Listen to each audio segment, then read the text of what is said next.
Hi students, welcome to my channel. So இந்த வீடியோல பாத்தீங்க அப்படினா 11th standard English question paperல part 4 பாத்தீங்க அப்படினா உங்களுக்கு வந்து question number 41 ல இருந்து 58 வரைக்கும் 5 marks கேட்பாங்க.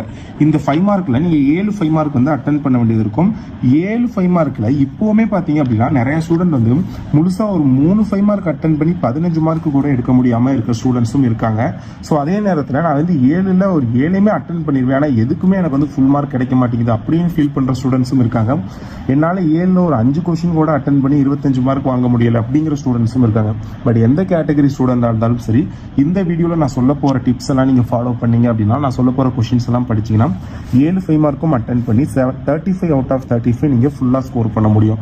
7 5 மார்க் 35 மார்க்குமே முழுசா வாங்க முடியும். ஏன்னா நிறைய ஸ்டூடெண்ட்ஸுக்கு பாத்தீங்க அப்படின்னா அந்த ஃபர்ஸ்ட் அந்த 21 வேர்டுக்கு அப்புறம் அவங்களுக்கு மார்க் போற ஒரு செக்ஷன் அப்படின்னு பார்க்கையில, ஸோ அவங்களுக்கு வந்து இந்த 7 × 5 35 பார்ட் 4 இந்த செக்ஷன்ல தான் வந்து மார்க் அவங்களுக்கு குறையுது.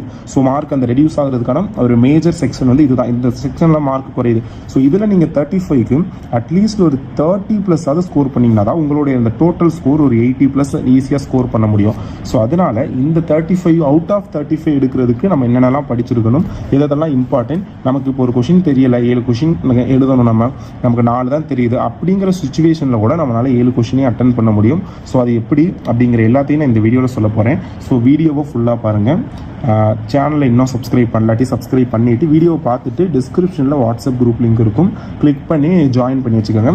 ஸோ அதில் பார்த்தீங்க அப்படின்னா நான் நிறையா இம்பார்ட்டன்ட் மெட்டீரியல் ஷேர் பண்ணுவேன். அண்ட் எல்லா சப்ஜெக்ட்டுக்கான இம்பார்ட்டன்ட் கொஸ்டின்ஸ்க்கான பிடிஎஃப் லிங்க் நான் இந்த வீடியோ டிஸ்கிரிப்ஷனில் கொடுப்பேன். இந்த வீடியோ பார்த்து முடிச்சுட்டு உங்களுக்கு தேவையான சப்ஜெக்ட்டை டவுன்லோட் பண்ணி வச்சுக்கோங்க. ஓகே, இப்போ வாங்க இந்த 7 × 5 35 வந்து எப்படி ஸ்கோர் பண்ணுறதுன்னு பார்க்கலாம். ஃபர்ஸ்ட் வந்து கொஸ்டின் நம்பர் 41 பார்த்தீங்க அப்படின்னா உங்களுக்கு ப்ரோஸ் பேராகிராஃப் கேட்பாங்க. இந்த ப்ரோஸ் பேராகிராஃபில் நான் சொல்கிற ஒரு 3 கொஸ்டினை நல்லா படிச்சுக்கோங்க. 3 பேராகிராஃப் அதுலேருந்து கண்டிப்பாக 1 வரும். சம்டைம்ஸ் 2மே அதுலேருந்து வர சான்ஸ் இருக்குது. Number 1 portrait of the lady. So ரொம்ப ரொம்ப இம்பார்ட்டன்டான question. The portrait of the lady Khushwant Singh எழுதுனது. ஸோ இந்த ஸ்டோரி வந்து பார்த்துக்கோங்க, the most important story. Okay, next பார்த்தீங்க அப்படின்னா the queen of boxing Mary Kom. Maximum இது வரைக்கும் உள்ள பப்ளிக் எக்ஸாமில் இந்த 2லேருந்தே 1 வந்து கண்டிப்பாக கேட்டுக்கிட்டே தான் இருக்காங்க. ஸோ அதனால் வந்து நீங்கள் இது 2ஐயும் நல்லா படித்தாலும் ஓகே. இல்லை எனக்கு பயமாக இருக்குது, இது 2ல் 1 கேட்காம விட்டுட்டாங்க அப்படின்னா நீங்கள் வந்து இன்னும் 1 வந்து எக்ஸ்ட்ரா படிச்சுக்கோங்க. அது வந்து tight corners. So 4th paragraph. So இதுவுமே வந்து ஒரு சில எக்ஸாமில் கேட்பாங்க. பட் மோஸ்ட்லி இந்த 2லேருந்து 1 கேட்டுருவாங்க. ஆப்ஷன்லாம் இது 1 வச்சுக்கோங்க. ஓகேங்களா, இந்த 3 படித்தாவே உங்களுக்கு இந்த ப்ரோஸ் பேராகிராஃப் வந்து நீங்கள் வந்து ஃபுல்லாக அட்டென்ட் பண்ணிடலாம். ஓகே, இந்த வீடியோ பப்ளிக் எக்ஸாமுக்காகவும் தான் அண்ட் ஆல்சோ ஹாஃப் இயர் எக்ஸாமுக்காகவும். ஸோ பப்ளிக் எக்ஸாமுக்கு தான் மோஸ்ட்லி இதை நாங்கள் கான்சென்ட்ரேட் பண்ணி இந்த வீடியோ எடுத்திருக்கோம். ஸோ அதனால் வீடியோ ஃபுல்லாக பாருங்கள். ஓகே, ஸோ அடுத்தது உங்களுக்கு பார்த்தீங்க அப்படின்னா போயம் பேராகிராஃபை பொறுத்தளவில் first once upon a time பார்த்துக்கோங்க. ஸோ இது வந்து கண்டிப்பாக வெரி வெரி இம்பார்ட்டன்ட் கொஸ்டின். அடுத்து கன்ஃபியூஷன்ஸ் ஆஃப் எ பாண்ட் ஸ்பெக்டேட்டர், இது ஒரு இம்பார்ட்டன்ட் கொஸ்டின். இந்த 2லேருந்து 1 பப்ளிக் எக்ஸாமுக்கு கண்டிப்பாக வரும். எனக்கு பயமாக இருக்குது, சேம் அதே மாதிரி தான் ஒரு ஆப்ஷனல் பேராகிராஃப். இது 2 போதும். இது 2மே வெரி வெரி இம்பார்ட்டன்ட். பட் ஆப்ஷனலாக நான் ஒன்று படிக்கணும், எனக்கு பயமாக இருக்குது, சப்போஸ் இது கேட்கலாட்டி என்ன பண்ணுறது அப்படின்னா நீங்கள் படிக்க வேண்டிய பேராகிராஃப் பார்த்தீங்க அப்படின்னா the hollow crown 6th paragraph. So இந்த 3லேருந்து கண்டிப்பாக ஒன்று வரும். சம்டைம்ஸ் நான் இந்த 3லேருந்து இப்போ ஃபார் எக்ஸாம்பிள் ஏ ஒரு ஆப்ஷன் பி ஒரு ஆப்ஷன் கேட்பாங்களா, ஏ நம்ம சொன்ன அந்த 2லேருந்தும் பி இது கூட வரலாம். ஸோ அந்த மாதிரியும் வந்து கேட்டு நான் நிறைய எக்ஸாமில் பார்த்துருக்கேன். ஸோ அதனால் இந்த 3 மட்டும் நல்லா படிச்சுக்கோங்க. ஸோ அதே மாதிரி உங்களுக்கு supplementary reading question number 43. Supplementary ரீடிங்கில் பார்த்தீங்க அப்படின்னா நான் பேராகிராஃப் எப்படி எழுதுனா ஃபுல் மார்க் வாங்கலாம் அதெல்லாம் நான் ஆல்ரெடி சொல்லிட்டேன். இது வந்து இம்பார்ட்டன்ட் பேராகிராஃப் மட்டும். ஸோ இதுக்கு அடுத்து வர கொஸ்டின்ஸ் தான் எப்படி எழுதலாம் அது எல்லாமே நான் இந்த வீடியோவில் சொல்லுவேன். ஓகே, சப்ளிமெண்ட்ரியில் வந்து ஆஃப்டர் 20 இயர்ஸ் அது வந்து பார்த்தீங்கன்னா very very important first paragraph. அப்படியே வந்தோம் அப்படின்னா 5th and 6th very very important. The singing lesson and the never nest very very important. இந்த 3 பேராகிராஃபும் இது 3யுமே நல்லா பார்த்துக்கோங்க. அவ்வளோதான், இப்போ பேராகிராஃப் செக்ஷன் நம்ம முடிஞ்சாச்சு. ஸோ நெக்ஸ்ட் நம்ம வந்து பார்க்க போகிறது உங்களுக்கு கொஸ்டின் நம்பர் 44 பார்த்தீங்க அப்படின்னா சம்மரைசிங் அண்ட் நோட் மேக்கிங். உங்களுக்கு கொஸ்டின் எப்படி கேட்பாங்கன்னா ரைட் சம்மரி ஆர் நோட்ஸ்.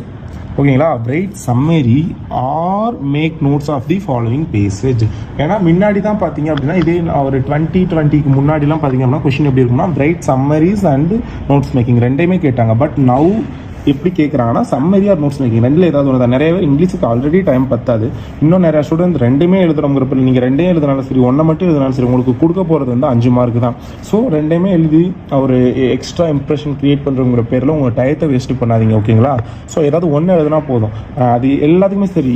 இப்போ நான் இப்போ பார்க்குறேன், நான் வந்து இப்போ சம்மரிஸ் தான் எனக்கு நல்லா தெரியும், நீங்கள் சம்மரிஸ் எழுதுங்க. நோட்ஸ் மேக்கிங்னா நான் நோட்ஸ் மேக்கிங் எழுதுங்க. என்னை பொறுத்த வரைக்கும் சம்மரிஸ் ஒரு பெஸ்ட் சாய்ஸாக இருக்கும். பட் நான் ரெண்டுமே சொல்கிறேன் எப்படி எழுதுறதுன்னு.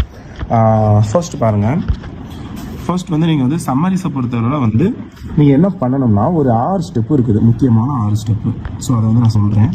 ஸோ பார்த்துக்கோங்க, read the passage, very very important. First வந்து ஒரு பேரா கொடுக்குறான்னு வச்சுக்கோங்க அந்த மாதிரி. ஸோ இந்த பேராகிராஃப் வந்து நீங்கள் ஃபுல்லாக ஒன்ஸ் ரீட் பண்ணணும். உங்களுக்கு புரிகிற அளவுக்கு ஒன்ஸ் ஆர் ட்வைஸ் எத்தனை தடவை வேணாலும் உங்களுக்கு அதை ஒரு அண்டர்ஸ்டாண்ட் பண்ணணும். அந்த பேராகிராஃப் ரீட்டும் ஓகே, இதில் வந்து இதுதான் சொல்லியிருக்காங்க அப்படிங்கிறத அண்டர்ஸ்டாண்ட் பண்ணிக்கோங்க first. Next write down the important points என்னென்ன அப்படிங்கிறத வந்து பாருங்கள். இப்போ ஏதாவது ஒரு இம்பார்ட்டன்ட் பாயிண்ட்ஸ் வந்து இருக்கும்ல, ஒரு பேராகிராஃப். இப்போ ஒரு நியூஸ் பேப்பர் இருக்கலாம், நம்ம அதில் எவ்வளோ தான் ஒரு பக்கமாக படித்தாலும் அதில் மைய கருத்து நம்ம ஒரு என்ன படித்தோம்னா நம்ம டெக்னிக் இது இன்னைக்கு நடந்துச்சு அந்த மாதிரி சொல்லுவாங்க. ஸோ அந்த மாதிரி இம்பார்ட்டன்ட் பாயிண்ட்ஸ் அதாவது பார்த்தீங்கன்னா.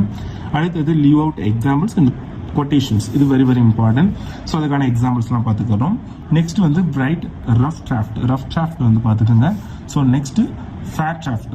ரஃப் டிராஃப்ட்னா என்ன, ஃபேர் டிராஃப்ட்னா என்னன்னு தெரியணும். இது ரஃப் காப்பி, ஃபேர் காப்பி அப்படிங்கிற மாதிரியும் சொல்லலாம். அதாவது ரஃப் டிராஃப்ட் அப்படின்னா என்னன்னா, ஸோ வந்து அந்த பேராகிராஃப், அந்த கொடுத்துருக்க அந்த பேசேஜ், அந்த பேராகிராஃப் வந்து நம்ம ரஃப்பாக எழுதணும். அது ஷார்ட் லிஸ்ட் பண்ணணும், அது ஷார்ட்டாக எழுதணும். ஒரு 10 லைனுக்கு இருக்குது அப்படின்னா அது ஒரு 7 லைனுக்கு 6லேருந்து 7 லைனில் ஷார்ட்டாக எழுதணும். அதான் ரஃப் டிராஃப்ட், ஓகேங்களா? ஸோ அந்த அந்த பேராகிராஃபில் சொல்லியிருக்க அந்த கருத்து, அந்த கண்டென்ட் மாறக்கூடாது, பட் அதை ஷார்ட்டாக எழுதணும் அந்த மாதிரி.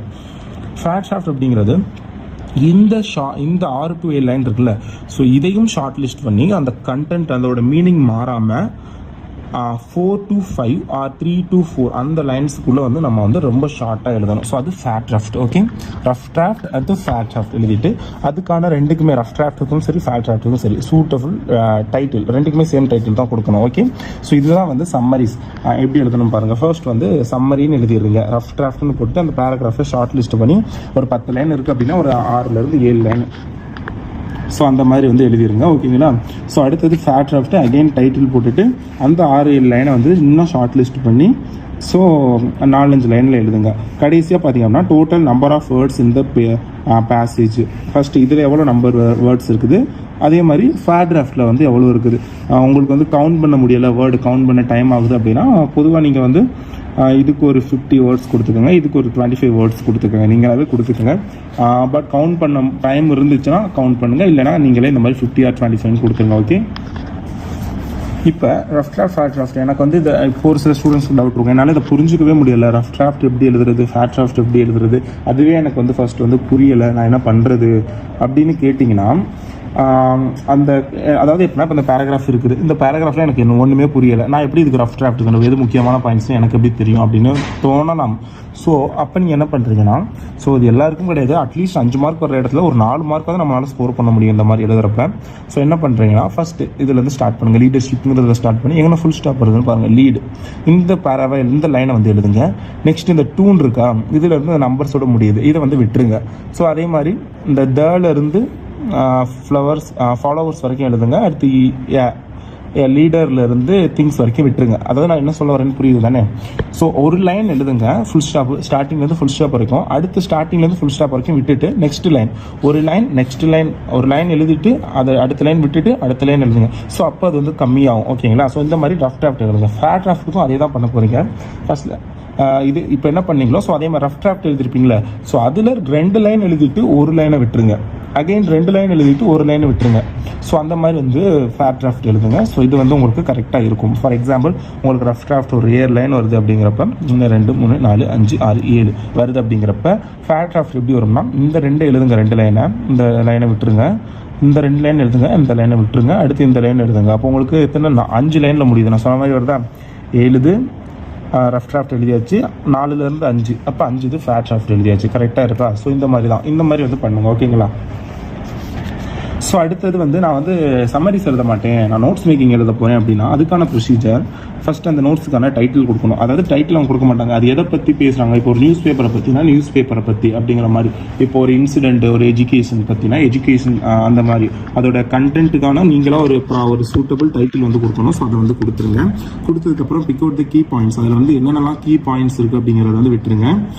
அடுத்தது பார்த்தீங்க அப்படின்னா pick out the points if any which substantiate the supporting ideas, அதில் வந்து முக்கியமான பாயிண்ட்ஸ்லாம் பார்க்குறது. அடுத்தது பார்த்தீங்க அப்படின்னா contents the points using relevant facts observations claims, அதெல்லாம் வந்து நீங்கள் எதாவது வரணும். அடுத்தது pick out the concluding idea of the passage, அதை வந்து பார்த்துக்கோங்க. Organise the points and number them in the following format. நான் எப்படி எழுதணும் ஷார்ட்டாக சொல்லிடுறேன். ஸோ ஐ திங்க் நான் சொல்கிறேன், இந்த 5 மார்க் நீங்கள் 35 வாங்கணும் அப்படின்னா இந்த வீடியோ ஃபுல்லாக பாருங்கள். ஸோ இந்த 10 நிமிஷம் வரைக்கும் பார்த்ததே பெருசு. நிறைய பேர் 4 minutes to 2 minutes ஸ்கிப் பண்ணி போக சான்சஸ் இருக்குல்ல, ஃபார்வர்ட் பண்ணி பார்க்குறேன் வீடியோ தள்ளி. ஸோ அந்த மாதிரி பண்ணாதீங்க, அது உங்களுக்கு தான் பிரச்சனை. நான் இந்த வீடியோ 1/2 hour போதுன்னு வச்சுக்கோங்க, அதுக்கு உங்களுக்கு கிடைக்கிற ரிசல்ட்டு 35 மார்க், அட்லீஸ்ட் 30 மார்க்ஸ் ஆகுது. அப்போ ஒரு 1/2 hour ஸ்பெண்ட் பண்ணி 30 மார்க் வருது. இதை நீங்கள் பார்த்தாலே போதும், நீங்கள் எதையுமே படிக்க வேண்டியதில்லை. நீங்கள் படிக்க வேண்டியது பேராகிராஃப் மட்டும் தான். மீதம் அந்த 3 பேராகிராஃபை தவிர்த்து பேலன்ஸ் உள்ள அந்த 4 5 மார்க்குமே நான் சொல்கிறத ஒரு தடவை இந்த வீடியோ பார்த்தா போதும், நீங்கள் எக்ஸாமில் படிக்காமே அட்டென்ட் பண்ணிடலாம். ஸோ அதனால் ஃபுல்லாக பாருங்கள். ஓகே, பாருங்கள் எந்த மாதிரி எழுதணும்னா இந்த மாதிரி நோட்ஸ் மேக்கிங் எழுதலாம். ஃபர்ஸ்ட் அந்த டைட்டில் ஒரு முக்கியமான ஹெட்லைன் எடுத்துக்காங்க. ஸோ அதுக்கப்புறம் அதுக்கு கீழே ஒரு சப் ஹெட்லைன் அந்த மாதிரி எழுதலாம். இல்லை அப்படின்னா மோஸ்ட்லி எப்படி எழுதலாம்னா நீங்கள் வந்து அந்த இஸ்ஸு வாசு ஆறு வாரு இந்த மாதிரி சின்ன சின்ன வேர்ட்ஸ்லாம் விட்டுட்டு நீங்கள் வந்து எழுதுங்க. ஸோ அப்போ அதுவும் ஒரு நோட்ஸ் மாதிரி தெரியும். அது முடியாத ஸ்டூடெண்ட்ஸ் நான் சொல்கிறேன், கீவேர்ட்ஸ் கண்டுபிடிக்க தெரியாத ஸ்டூடெண்ட்ஸ்க்கு அந்த மாதிரி பண்ணுங்க. ஓகேங்களா? இப்போ ஃபார் எக்ஸாம்பிள் லீடர்ஷிப் அப்படின்னு போட்டுட்டு ஒரு ஐஃபன், லீடர்ஷிப் ஒரு ஐஃபன், அகெயின் ஒரு லைன் எழுதிட்டு அகெயின் ஒரு ஐஃபன், முக்கியமான வேர்ட்ஸ் லீடர்ஷிப்னா வித்தவுட் ஃபாலோவர்ஷிப் அதை எழுதிட்டு ஒரு ஐஃபன் போட்டுருங்க. போட்டதுக்கப்புறம் அக்செப்டபிலிட்டி அது எழுதிட்டு ஒரு ஐஃபன், அந்த மாதிரி முக்கியமான வேர்ட்ஸ்லாம் எழுதிட்டு ஒரு ஐஃபனாக போட்டிங்கன்னா அது வந்து ஒரு நோட்ஸ். அதுதான் நோட்ஸ். ஓகேங்களா? இப்போ சம்மரிஸ் நோட்ஸ் மேக்கிங் வந்து உங்களுக்கு தெரிஞ்சிருக்கும். நெக்ஸ்ட் உங்களுக்கு கொஸ்டின் நம்பர் 45 என்ன கேட்பாங்க, லெட்டர் ரைட்டிங். லெட்டர் ரைட்டிங் அது மோஸ்ட் இம்பார்ட்டன்ட் திங். நிறைய பேர் வந்து எழுத தெரியலை, ஈஸியாக 5 மார்க் வாங்கக்கூடியது. இப்போ இன்ஃபர்மேஷன் லெட்டர், ஃபார் எக்ஸாம்பிள் நம்ம லீவ் போடுறது, ஸோ அந்த மாதிரி இப்போ நம்ம ஸ்கூல்லேயே லீவ் கேட்குறோம்னா ஒரு இன்ஃபார்ம் லெட்டர் எழுதுவோம்னா, ஸோ அந்த மாதிரி அது எப்படி எழுதணும்னா ஃபர்ஸ்ட் வந்து பிளேஸ் டேட் வந்து எழுதிடுங்க. எழுதினதுக்கப்புறம் பார்த்தீங்க அப்படின்னா நீங்கள் வந்து யாருக்கு எழுதுறீங்களோ, ஸோ அவங்க யாருக்கு இன்ஃபார்ம் பண்ணுறீங்களோ, இல்லை எனக்கு ஃபீவராக இருக்குது அப்படின்னு யாருக்காவது இன்ஃபார்ம் பண்ணுறீங்க, இல்லை ஏதாவது சம்திங் இன்ஃபார்ம் பண்ணுற மாதிரி இருந்துச்சுன்னா அந்த இடத்துல நேம் போடுங்க. இதில் வந்து ஃபார் எக்ஸாம்பிள் டியர் ராஜுன்னு கொடுத்துருக்காங்க, நீங்கள் எந்த நேம் வேணாலும் போட்டுக்கோங்க. நான் இதில் உள்ள மாதிரி சொல்கிறேன், டியர் ராஜுன்னு போட்டுட்டு ஸோ உள்ளே வந்து நீங்கள் வந்து என்ன சொல்ல நினைக்கிறீங்களோ ஸோ அதை வந்து சும்மா எழுதி வச்சுருங்க. இது ஃபார்மேட்டு, உங்களுக்கு இந்த ஃபார்மேட்டுக்கே வந்து மார்க் கொடுப்பாங்க. ஓகேங்களா? இந்த கடைசியில் எழுதியிருக்காங்க பாருங்கள், யுவர் லவ்விங்லி, இந்த இதுக்கு ஒரு மார்க்கு. ஸோ இந்த மாதிரி கன்வே மை ரெகார்ட்ஸ் டு, என்னோட வாழ்த்துக்களை சொல்லுங்கள், I am looking forward to seeing so you. So இந்த மாதிரி சின்ன சின்ன விஷயத்துக்கும் வந்து உங்களுக்கு வந்து மார்க் கொடுப்பாங்க. ஸோ அதெல்லாம் வந்து இது பண்ணிக்கோங்க. உள்ள அந்த கண்டென்ட்ஸ் நீங்கள் எழுதுறீங்களா அதுக்கு வெறும் 2 மார்க் தான். மற்றபடி இந்த இதெல்லாம் கரெக்டாக எழுதிட்டீங்கனாலே உங்களுக்கு 3 மார்க் கிடச்சிடும். ஸோ நீங்கள் உள்ள கண்டென்ட்ஸ் ஏதாவது ஒன்று அதுக்கு ரெலவெண்ட்டாக ஒன்று எழுதி வச்சிட்டிங்கனாலே உங்களுக்கு சாலிடாக 4 மார்க்குங்கிறது கிடச்சிரும். ஸோ லெட்டர் ரைட்டிங் யாருமே மிஸ் பண்ணிடாதீங்க, ஈஸியாக மார்க் வாங்கக்கூடிய ஒரு பார்ட்டு. ஸோ அதே மாதிரி ஃபார்மலாக ஒரு லெட்டர், இது வந்து சும்மா இன்விடேஷனுங்கிறதுனால இன்ஃபர்மேஷனுங்கிறதுனால அந்த மாதிரி இருக்கும். இப்போ ஒரு ஃபார்மல் நம்ம ஒரு யாருக்காவது முக்கியமான ஒரு நம்ம விட மேல் இடத்துல இருக்கவங்களுக்கு ஒரு லெட்டர் எழுதணும் அப்படின்னா ஸோ அது எப்படி இருக்கணும்னா ஃப்ரம்ங்கிறதுல வந்து எக்ஸ்ங்கிறது வந்து நம்மளோட நான் வந்து எங்கேருந்து அந்த லெட்டர் வந்து அனுப்புகிறேன் ஸோ அந்த டீட்டெயில்ஸு, ஸோ உங்களுடைய டீட்டெயில்ஸு. ஓகேங்களா? ஃப்ரம்ங்கிறதுல உங்களுடைய டீட்டெயில்ஸு, டூங்கிற இடத்துல வந்து யாருக்கு இந்த லெட்டர் அனுப்புறீங்க ஸோ அவங்களுடைய டீட்டெயில்ஸ் வந்து என்ட்ரு பண்ணணும். என்ட்ரு பண்ணதுக்கப்புறம் respected sir or respected ma'am அது அப்படிங்கிறத எழுதிட்டு நீங்கள் ஒரு ஃபீமேலுக்கு எழுதிங்கன்னா மேம், மென்னுக்கு எழுதிங்கன்னா சார் அப்படிங்கிற மாதிரி போட்டுட்டு ஸோ சப்ஜெக்ட் பார்த்தீங்க அப்படின்னா எதுக்காக இந்த லெட்டர் வந்து எழுதுறீங்க ஸோ அப்படிங்கிற அந்த சப்ஜெக்ட். ஃபார் எக்ஸாம்பிள் நான் ஒரு லீவ் கேட்டு எழுதுறேன், இல்லை அப்படின்னா சம்திங் எது வேணாலும் இருக்கலாம். ஓகேங்களா? ஸோ ஏதாவது ஒரு பர்மிஷன் கேட்குறதுக்கு ஸோ அந்த மாதிரி ஒரு இது அந்த போட்டுட்டு அதுக்கடுத்து ரெஃபரன்ஸ் எழுதிருங்க. ரெஃபரன்ஸுக்கு அப்புறம் உங்களோட அந்த டீட்டெயில்ஸ் எல்லாமே எழுதி உள்ள அந்த கண்டென்ட்ஸு, எதுக்காக நான் வந்து லீவ் கேட்குறேன் அந்த ரீசன்ஸு, அந்த மாதிரி அந்த ரீசன்ஸ்லாம் எழுதிட்டு தேங்க்யூ யூன்னு போட்டுட்டு கடைசியில் பிளேஸ் டேட்டு ஒரு ஃபெய்த்ஃபுல்லி அப்படின்னு போட்டுட்டு உங்களுடைய நேம் இந்த இடத்துல வந்து எழுதிருங்க. ஸோ இதுதான் பார்த்தீங்க அப்படின்னா லெட்டர் ரைட்டிங் ஃபார்மல். ஓகேங்களா? இப்போ ஒரு ஜாப் அப்ளிகேஷன் இதுதான் மோஸ்ட்லி கேட்குறது, ரெஸ்யூம் அப்படிங்கிற மாதிரி கூட சொல்லலாம், இது பயோடேட்டா. அந்த மாதிரி ஒரு ஜாப் அப்ளிகேஷனுக்கு நீங்கள் எந்த மாதிரி பண்ணணும்னா ஸோ இது வந்து பயோடேட்டா உங்களுக்கு மோஸ்ட்லி கேட்பாங்க. ஃபர்ஸ்ட் ரொம்ப இம்பார்ட்டன்ட் உங்களுக்கு comparatively to letter writing biodata தான் மோஸ்ட்லி கேட்பாங்க. ஸோ அதை நான் எப்படின்னு சொல்கிறேன். இப்போ ஒரு ஜாபுக்குலாம் ஃப்ரம் டு எந்த கம்பெனி அந்த அட்ரஸ் அந்த மாதிரி எழுதிட்டு respected subject application for the post of எந்த வேலையோ அதை எழுதிருங்க. அடுத்து ஒரு அட்வர்டைஸ்மெண்ட் எந்த ஹிந்து அந்த மாதிரி நீங்கள் அந்த அட்வர்டைஸ்மெண்ட் வந்து எங்கே பார்த்தீங்களோ ஸோ அதை மென்ஷன் பண்ணிட்டு உள்ள அந்த கண்டென்ட்ஸ்லாம் எழுதிருங்க. எழுதுனதுக்கப்புறம் இதை கூட நீங்கள் பார்த்துக்கோங்க இதில் உள்ளதை கூட. ஸோ பார்த்துக்கிட்டு தேங்க்யூன்னு போட்டுட்டு பிளேஸ் டேட் போட்டுட்டு அவங்க நேம் வந்து இந்த இடத்துல எழுதிக்கோங்க. ஸோ இப்போ பயோடேட்டாவை பொறுத்தவரை உங்களோட நேம் வந்து கண்டிப்பாக இருக்கணும், ஃபாதர்ஸ் நேம் இருக்கணும், age and date of birth, உங்களோட ஏஜ் என்ன, டேட் ஆஃப் பர்த் என்ன அப்படிங்கிறது வந்து என்ட்ரு பண்ணிருங்க. ஸோ எழுதிருங்க. எழுதினதுக்கப்புறம் ஜெண்டர் பொறுத்தவரை நீங்கள் மேலாக ஃபீமேல், ஆணாக இருந்தீங்க அப்படின்னா மேல், பெண்ணாக இருந்தீங்க அப்படின்னா ஃபீமேல் கொடுத்துருங்க. ரிலீஜியன் நீங்கள் ஹிந்துவா முஸ்லீமா கிறிஸ்டினா எனிதிங் அதை வந்து என்ட்ரு பண்ணிருங்க. ஸோ அதுக்கப்புறம் பார்த்தீங்க அப்படின்னா நேஷனாலிட்டி வந்து இந்தியன் அப்படிங்கிறத கொடுத்துருங்க. போஸ்டல் அட்ரஸ், ஸோ உங்களுடைய அட்ரஸ் வந்து அந்த இடத்துல வந்து மென்ஷன் பண்ணிருங்க. மென்ஷன் பண்ணி எஜுகேஷனல் குவாலிஃபிகேஷன் நீங்கள் வந்து என்ன வேணாலும் கொடுத்துக்கலாம். ஏன்னா நீங்கள் வந்து சும்மா அட்டெண்ட் தான் பண்ண போகிறீங்க. ஸோ நீங்கள் என்ன வேணாலும் கொடுத்துக்கோங்க. MSc, BSc, MA, BA, BL, MCA, MBA எந்த மாதிரி வேணும் கொடுத்துருங்க. ஸோ அதெல்லாம் கொஞ்சம் கொடுத்துருங்க. பட் இந்த 10 பாயிண்ட்ஸ் இஸ் மஸ்ட். ஓகேங்களா? அடுத்து எக்ஸ்பீரியன்ஸ். இந்த ஜாப் இப்போ ஃபார் எக்ஸாம்பிள் ஒரு டீச்சர் ஜாப்புக்கு வந்து நீங்கள் அப்ளை பண்ணிங்க அப்படின்னா நான் வந்து டீச்சராக வேறு ஸ்கூலில் இல்லை வேறு காலேஜில் இந்த மாதிரி இத்தனை வருஷம் நான் வந்து வேலை பார்த்துருக்கேன். உங்களுடைய எக்ஸ்பீரியன்ஸ் எத்தனை இயர்ஸ் அப்படிங்கிறனா ஒரு 2 years வேலை பார்த்துருக்கேன், இல்லை 5 years 7 years அப்படின்னா அது வந்து மென்ஷன் பண்ணுங்கள். மென்ஷன் பண்ணால் சேலரி எக்ஸ்பெக்டட் பெர் மந்த்துக்கு நீங்கள் எவ்வளோ வந்து எக்ஸ்பெக்ட் பண்ணுறீங்க, salary 10K 20K 30K 40K whatever your expectation you will give that. Okay, அதெல்லாம் வந்து என்ட்ரு பண்ணுங்க. 10 points is must. Name, father name, age, date of birth, gender, religion, nationality, postal address, educational qualification, experience, salary expected. இதெல்லாம் ரொம்ப important. அடுத்து declaration. the details given above are true to the best of my knowledge. ஓகேங்களா? இது எல்லாமே வந்து நான் உண்மையாக தான் சொல்லியிருக்கேன் இதில் அப்படிங்கிறது நீங்கள் வந்து ஒரு டிக்ளரேஷன் கொடுத்துக்கிறீங்க. அதுக்கப்புறம் பிளேஸு, டேட்டு, அட்ரஸ் அந்த அதெல்லாம் எழுதிருங்க. அந்த ஸ்கூல் நேம், கம்பெனி அந்த மாதிரி எதுவும் வேணும். அப்புறம் இந்த இடத்துல உங்கள் சிக்னேச்சர் போட்டுருங்க. ஸோ இதுதான் வந்து பயோடேட்டா ஃபார்மல். ஓகே, ஒரு சில எக்ஸாம்பிள்ஸ் வந்து இந்த நோட்ஸில் வந்து கொடுத்துருப்பாங்க. நான் முடிஞ்சால் இதுக்கான PDF நான் மென்ஷன் பண்ணுறேன். ஓகேங்களா? ஸோ இந்த மாதிரி தான் வந்து இருக்கும். இப்போ பாருங்கள், பயோடேட்டாவுக்கு ஒரு எக்ஸாம்பிள் வந்து கொடுத்துருக்காங்க. ஸோ பார்த்துக்கோங்க. Okay, 46 general paragraph. அவங்க வந்து எது வேணாலும் ஏதாவது ஒரு டாபிக்ஸ் கொடுத்துட்டு அதை பற்றி ஒரு பேராகிராஃப் எழுத சொல்லுவாங்க. நீங்கள் எழுதணும். இப்போ மெமரபிள் ஜேர்னினா நீங்கள் ஏதாவது ஒரு இது வரைக்கும் எங்கேயாவது போயிருக்கலாம் ஜேர்னி, அந்த மாதிரி இது அந்த வேல்யூ ஆஃப் டிசிப்ளின் அதெல்லாம் பார்த்துங்க. இப்போ நீங்கள் டிசிப்ளினாக இருக்கிறனால உங்களோட அந்த மதிப்பு எந்தெந்த இடத்துல நீங்கள் எந்தெந்த இடத்துல பெஸ்ட்டாக ஃபீல் பண்ணுறீங்க. ஸோ அந்த மாதிரி ஒரு பேராகிராஃப். அந்த மாதிரி need for moral education is in school, அது ஒரு இம்பார்ட்டன்ட் டாபிக்ஸ் அதெல்லாம் பார்த்துக்கங்க. அது இம்பார்ட்டன்ஸ் ஆஃப் பேலன்ஸ்டு டயட்டோட இம்பார்ட்டன்ஸ் என்ன, அதை பற்றின இம்பார்ட்டன்ஸ் ஆஃப் ரீடிங், வாசிப்பது, ரீடிங்கோட இம்பார்ட்டன்ஸ் என்ன, role of woman, role of computer, rain water harvesting, இது எல்லாமே வெரி இம்பார்ட்டன்ஸ். இதெல்லாம் வந்து பார்த்துக்கங்க. ஸோ இந்த மாதிரி ஜென்ரல் டாபிக்ஸ், இது வந்து எந்த டாபிக்ஸ் கொடுத்தாலும் முடிஞ்ச அளவுக்கு நீங்கள் ஓனாக எழுதுறதுக்கு ட்ரை பண்ணுங்கள். டெஃபினெட்லி இது அட்லீஸ்ட் 5 மார்க் இல்லாட்டியும் உங்களால் 3 to 4 மார்க் உங்களால் ஸ்கோர் பண்ண முடியும். ஸோ அட்டன் பண்ணி எழுதிருங்க. ஓகே, ஒன் பேஜ் வர்ற மாதிரி மோஸ்ட்லி எழுதுங்க. இல்லை என்னால் 1/2 பேஜ் தான் முடியுது அப்படின்னா கொஞ்சம் கேப் விட்டு ஒரு 3/4 பேஜ் வரைக்கும் ஃபில் பண்ணி கொண்டு வாங்க. 47 பார்த்தீங்க அப்படின்னா அட்வர்டைஸ்மெண்ட் மேக்கிங் அந்த மாதிரி வரும். கன்கர்ட், சப்ஜெக்ட், வெர்ப் அக்ரிமெண்ட், ஸோ அந்த மாதிரி. ஸோ இது வந்து பார்த்துக்கோங்க. ஸோ இதுக்கான PDF லிங்க் நான் டிஸ்கிரிப்ஷனில் கொடுத்துருப்பேன், நீங்கள் வந்து பார்த்துக்கலாம். ஓகே, ஸோ இந்த மாதிரி தான் இருக்கும். கொஷின் வந்து கேட்பாங்க. ஸோ அதெல்லாம் வந்து பார்த்துக்கோங்க.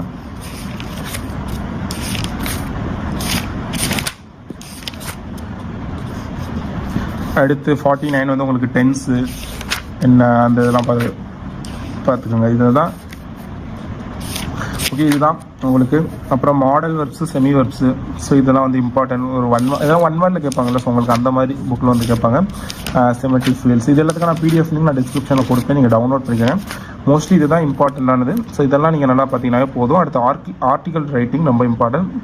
அவங்க இப்போ ஏதாவது ஒரு டைட்டில் கொடுத்துட்டாங்கன்னா அதை பற்றி நீங்கள் ஒரு ஆர்டிக்கல் வந்து ரைட் பண்ணி, இப்போ கொரோனா வைரஸ் அதை பற்றி ஒரு ஆர்டிக்கல், சைல்டு லேபர் குழந்தை தொழிலாளர் பற்றி ஒரு ஆர்டிக்கல். இப்போ நீங்கள் தமிழ்னா மோஸ்ட்லி எல்லாருமே தமிழ் எழுதிடுவீங்க.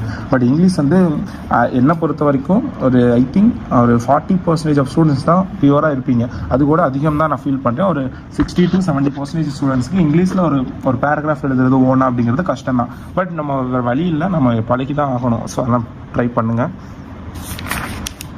ஸோ அடுத்தது ரிப்போர்ட் ரைட்டிங் ரொம்ப இம்பார்ட்டண்டான ஒரு டாபிக்ஸு. ஸோ இதெல்லாம் வந்து பார்த்துக்கோங்க. இதுக்கான PDF எல்லாமே நான் டிஸ்கிரிப்ஷனில் கொடுக்குறேன்.